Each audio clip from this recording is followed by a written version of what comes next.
aku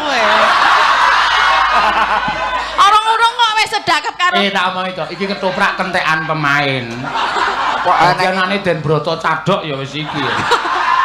Nah tau kacamata ki kok nyawang ramat ya. Wah, betul. Sip, heeh. Ya, ayo. Den Mas.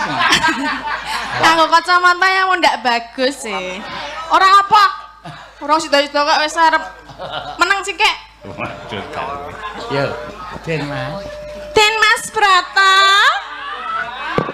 Piye kok malam iki didaleke iki? Urung-urung ae dibenakke.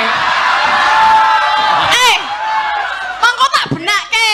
Mengko. Ora benakke dhewe lho.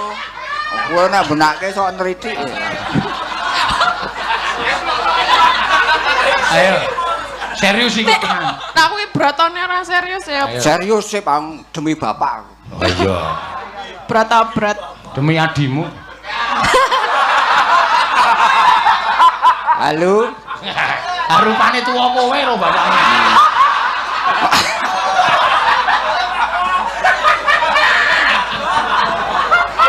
Den Mas Brata. Sopo iki?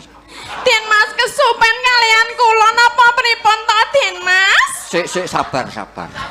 Aku lagi iki kepethuk karo kowe kok terus kepenetek. Ngetek aku ora ngetek jenengan kesupen kalian kula napa pripun mbok kene ndelok nang padangan dimatke rupane sapa aku sapa Ayo.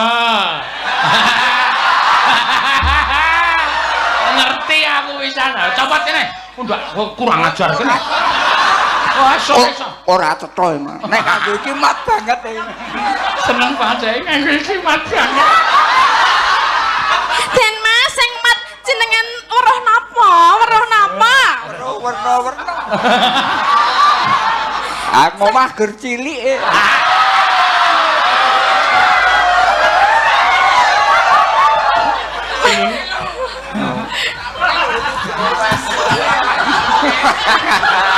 Pas angguyu. Jenengan Serius?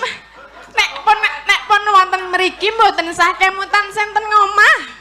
Muni ora ning bayangane iki cetha. Lah muni ora jenengan sampun kemutan kalian kula menapa dereng to Den Mas? Ya capet-capet aku kelingan. Nek cepet-cepet kula sinten? Kowe anake Warok Gunaseca. Nggih. Kowe Suminten. Lah nggih kula suminten Den Mas. Ayo bener, tak bener to. Lah nggih. Terus karepmu kok kowe methuke karo aku. Lah kula niku tresna kalian panjenengan lho Den Mas. Iki mbok tangane iki rene-rene.